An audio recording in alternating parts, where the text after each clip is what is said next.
Hey, what's up, guys? Pete Alonso here from the New York Mets, and I'm here with Alfred. And I just want to say thank you so much to all you guys for listening to the Metropolitan Report. It's a really awesome show. You got some great insight on Mets baseball, and yeah, it's a great place where Mets baseball is talked about, and we got a lot of really fun stuff coming up this year. And a lot of really great things coming from this team in the clubhouse, and I'm really excited to keep the ball rolling. And it's been such a fun season, and I'm really thankful for everybody coming out to the ballpark and supporting us, and it's just been absolutely tremendous. So thank everybody for listening to the Metropolitan Report, and Alfred, keep doing your thing, and as always, LFGM. Hey everybody, it's Alfred Barsar Jr. back with another Metropolitan Report. And before we begin today's Metropolitan Report, just want to remind everybody to go down below, hit that subscribe button. That way, when new content comes up on the channel, you'll be one of the first ones to know. Also, sound off in the comments if you have an opinion on anything I said that you agree with, disagree with, or that I may have forgot to bring up or overlook. And most importantly, share this podcast with fellow Mets fans and people who like baseball, people who like sports, people who like podcasts. I greatly appreciate it. So, I'm Alfred Parsar Jr. This is the Metropolitan Report, and we're just going to get straight into it. The New York Mets, ladies and gentlemen, seem to appear to be back to form. They have won 2 series in a row. They won 2 out of 3 against the Milwaukee Brewers at home. They beat the Yankees in part 2 of the Subway Series, winning on Friday and Saturday, taking that series, the Subway Series, for the season now tied at 3-3, so no team can brag about an advantage there. But the Mets entering today, which is Tuesday, July 8th, 2025, are 52-39, one game behind the 53-38 Philadelphia Phillies, chasing the Phillies for first place in the National League East. And I got to tell you, this Mets team that went on that horrific run, losing 15 of 18, and I was here thinking there's no way that they could go on a run this catastrophic and we could have hope for for for anything really. And then the way the Milwaukee Brewers series started off, the Brewers beat the Mets in game 1 on Wednesday of a 2-game doubleheader. And then game 2, they put out their rookie phenom, Jacob Mizorowski, who up until that point had only given up 3 hits in 3 starts, and they welcomed him to the big leagues, and the offense has seemingly woke up. You want to talk about this recent run from the Mets? They lose game 1 of the doubleheader 7-2 on Wednesday. They win game 2 of the doubleheader. Well, they won game 1 7-2. They lost game 1. I'm getting tongue tied here. They lost game 1 of the doubleheader 7-2. They won game 2 of the doubleheader 7-3. They win the finale on Thursday 3-2. They beat the Yankees on Friday 6-5. Mollywop the Yankees on Saturday 12-6. And they lose to the Yankees 6-4 on Sunday. Now, as we record this, the Mets are getting set to play the Baltimore Orioles momentarily. That game should start in about another 20 minutes or so. But this Mets team, you got to feel confident. Granted, the Yankees have slid into third place since Thursday. The Toronto Blue Jays are now leading in the AL East. The Yankees on a skid of their own, but you got to be impressed because the Mets took care of the Milwaukee Brewers, and that's a Brewers team that's very competitive. The Brewers 3.5 games out of first in the NL Central.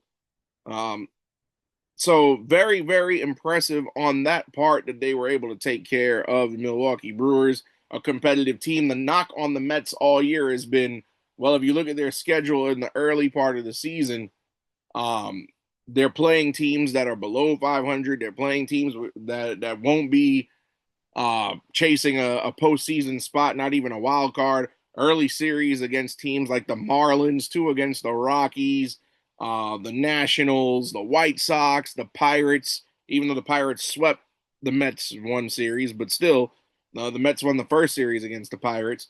But nonetheless, the knock on the Mets was they were playing games against winnable games against bad teams, and finally, two series in a row where the Mets were able to take care of business.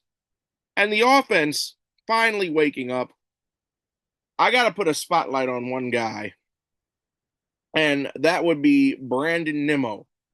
Brandon Nimmo has had a really good stretch of baseball here. He hit two grand slams last week.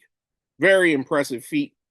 Uh, Brandon Nimmo actually tied for first in the major league lead for grand slams. He has 3 this season. So Brandon Nimmo has been extremely productive, especially lately in this stretch. You want to take a look at Brandon Nimmo's recent productivity here over the last couple of games. Brandon Nimmo here for the month of July, batting .261.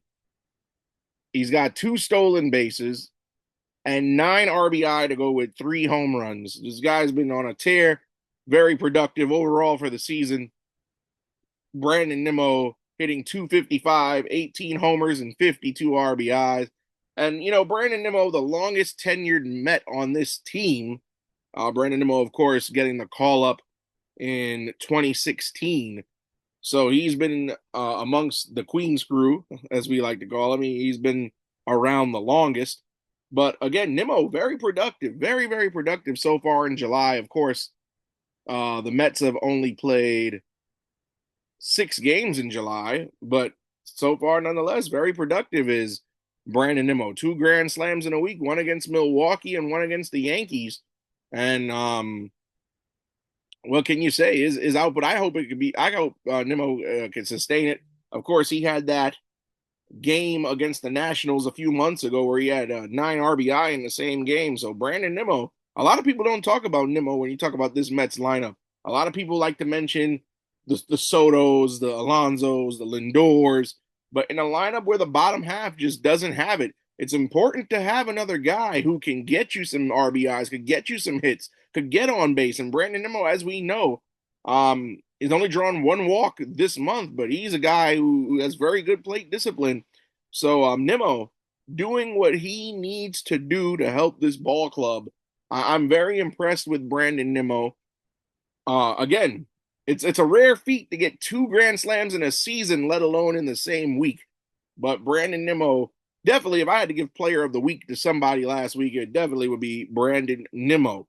And it's good to see because prior to last season, he got that big extension, and it's good to see him finally wake up. Like I said, a lot of people like to say that outside of Alonso, Lindor, and Soto, the offense doesn't hit, and it's good to see Brandon Nimmo finally wake up and start to produce to help these guys out. Mind you, he does have 18 home runs on the season, 52 RBIs. Brandon Nimmo solid defensively. He's just a guy who you would love to keep seeing produce at the plate. So Brandon Nimmo really, really, really been a contributor the last couple of weeks. The only flaw in this recent Mets run, these last 2 series, Milwaukee and the Yankees, is the pitching. And the pitching's been bad, but it's been bad because of injuries. The Mets, they lead the league in players on the IL, and of course, a lot of their bullpen has been on the IL. We want to take a look at the Mets pitching of pitchers who were not available the last 2 series, and it's been bad. You take a look at Jose Butto on the injured list now. He has an illness. The team has not said what exactly the illness is. It was reported by Anthony DiComo, the Mets beat writer, that out of respect for the illness itself, they're not going to release details on what's been ailing Jose Butto, but he's been afflicted with an illness. He's going to be out for a while. Max Kranick, sprained elbow. He's still on the 15-day injured list. Dead Neil Nunez now on the IL as well. So a good part of that Mets bullpen is banged up. Of course, we already know A.J. Minter and Danny Young have been gone for the season for a long time already. But you look at the The bullpen, not named Reed Garrett, Huascar Brazaban, or Edwin Diaz, and a lot of these guys are cast-offs from other places. You take a look, you got Chris Davinsky, who's been in the Met system for a while.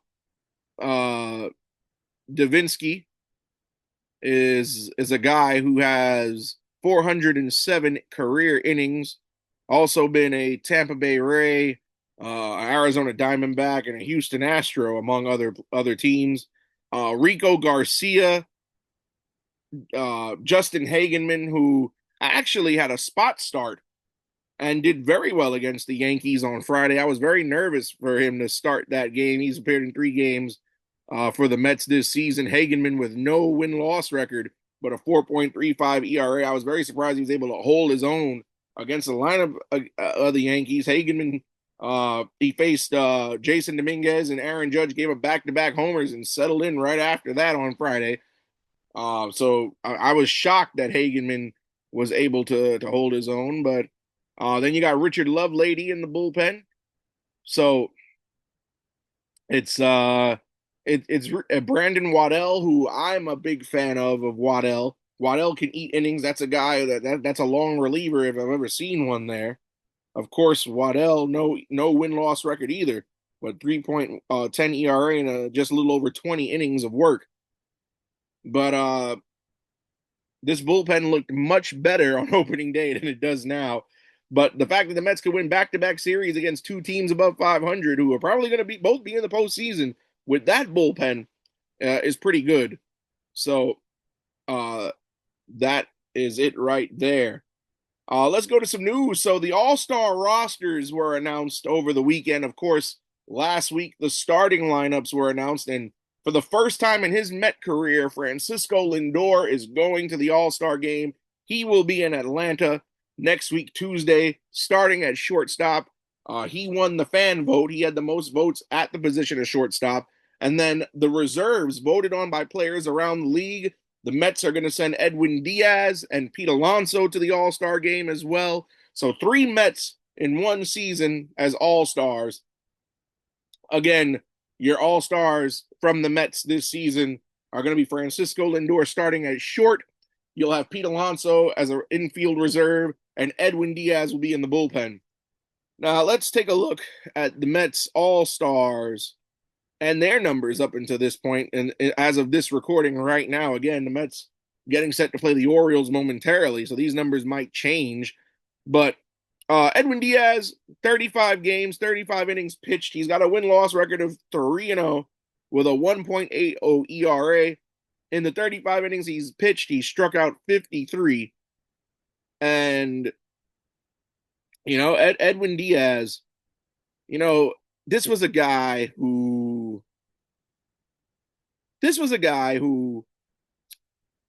coming into the season in spring training, his fastball that used to be able to get up to 102 is now dipping to 95, 96. We've occasionally seen it get up to 98 in certain situations, but, for the most part, you were concerned because anytime a pitcher who is a flamethrower loses a little bit of velocity, it's always a cause for concern. What's going on? Why is the fastball dipping? And Díaz, 31 years of age now, in baseball years, once a player gets north of 30, you start to see a decline. We've seen it with various position players, pitchers through the years, but now Díaz looking good. And Díaz, he has had 19 save opportunities this season, and out of the 19 save opportunities, he's only blown 1. So Díaz having a really good season. Again, 3-0 in 35 innings, 1.80 ERA, 53 strikeouts. Edwin Díaz, one of the best closers in baseball. I think he's the best closer in his division in the National League East, which is not saying much. But no, Edwin Díaz doing a fine job this season. Any concerns about him losing? Yes, he's lost velocity, but his control has gotten better. The break on that slider has been much better, and I'm perfectly okay with Díaz. I mean, anybody would be okay with any of their players going to the All-Star game, but that is well deserved. No bias there for me. Yes, this is a Mets podcast. Yes, I am a Mets fan, but I think with those numbers, Díaz deserves to go. Other Mets All-Star, Pete Alonso. Pete Alonso, who was really been on a tear this season, and I don't know if it's because it's a contract year. I mean, yes, the Mets gave him 2 years in the offseason. He has an opt-out after this season. I fully imagine that he will opt out after this season with the year he's having. Pete Alonso, the home runs are down, but the RBIs are up on a big pace. He's hitting 287 as of this recording, going into tonight's series against Baltimore, hitting 287, 20 home runs, 73 RBI. And if you look at his numbers from last season, and mind you, Pete Alonso was an all-star last season. And last year, Pete Alonso hit 34 home runs, 88 RBIs. He's 15 RBIs off of his total from last year, and the All-Star break is next week. I will probably see a couple more Pete Alonso RBIs before we get to the All-Star break itself. And again, 14 home runs off. I don't know if he'll get the 14 because again, his home run production has been a little down this season, but he's been a productive hitter. He leads this Mets club in RBIs, also the National League leader in doubles. So Pete Alonso having a really great year. OPS at .923. Again, Pete Alonso, and I've been saying it all season on this program, Pete Alonso is a guy who felt he should have got a better contract than what he was given by the Mets. He tried to test the open market. The Mets were the only buyers, and the Mets originally offered him a 7-year extension in spring training last year. He turned it down, took a chance on himself, had an off year despite being an all-star. And yeah, and now he's proving why he should have got that contract to begin with.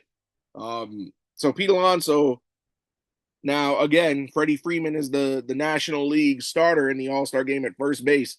But I dare to say, especially with the regression of Matt Olson this season, I think Pete Alonso is the second best first baseman in the National League. Pay the man, especially career high in average right now. He's probably going to get over 110 RBI for the season, maybe 120.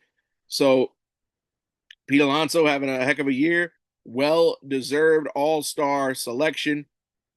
Pete Alonso, if you look at it, he was an all-star in 19. There was no all-star game in 20. All-star game, he's practically lived at the all-star game since he's been in the league. Of course, Alonso also an all-star in 2021, 22, 23, and 24, and now 25. The only year he did not make it, which there was an all-star game, because again, in the COVID-shortened season, there was no all-star game. The only year he did not make the all-star team was 2021. So Pete Alonso practically has lived at the all-star game his entire professional career. So that is that. And then finally, for the first time since he was a Cleveland Indian, Francisco Lindor, the franchise, the unofficial captain of this ball club, is going to the All-Star game. Now, a lot of people have said it's preposterous that Lindor has yet to be an all-star till this year. Lindor finished second. Think about this, folks. Last season, he finished second in the MVP voting behind Shohei Ohtani and did not get an all-star selection. Now, granted, since he's been in Queens, Lindor notorious for slow starts to the season, but this season's been different. Going into today, Francisco Lindor, a 261 average, 17 home runs, 49 RBIs, and he swiped 14 pillows, OPS .785. And again, he's the starting shortstop. And if you look at seasons past for Francisco Lindor, he's been a Met since 2021. And you got to take a look. Last season, he hit 273. He had 33 home runs, 91 RBI. 2023, the season before, 31 homers, 98 RBI, 254 average. The year before that, 26 homers, 107 RBI, 270 average. He's had statistically great seasons every year other than his first year as a Met. And the fact that he is just now getting to the All-Star game in the National League is bonkers to me. But better late than never. Francisco Lindor, arguably one of the best shortstops in the league, if not the best shortstop in the league, now that Fernando Tatis Jr. is an outfielder. What more can I say? Lindor switch hitting, the leader of this club, and this is long overdue. He should have been in the All-Star game each of the last 2 seasons, if you ask me. But Lindor, Alonso, Díaz, all going to Atlanta to participate in the All-Star game. Big thing to note, Pete Alonso will not be participating in the home run derby this season. This is the first year that he will not be in a home run derby since he has been in the league. Of course, Pete won back-to-back derbies, 2019 and 2021, because there was no All-Star weekend in 2020. But he did win in 19 and 21 back-to-back. He joined an exclusive club of actually greats in winning back-to-back home run derbies. Joining that club with Pete Alonso's in that club with Ken Griffey Jr. and Yoenis Cespedes. So Pete Alonso, again, one of only 3 men to win back-to-back. Of course, Griffey did it 98-99. Former Met Yoenis Cespedes wasn't a Met at the time that he did it in 13 and 14, and of course, Alonso in 19 and 21. Alrighty, now sticking with the All-Star game, one man who did not make the All-Star team, which I think is pretty egregious, and there's no bias in what I'm about to say.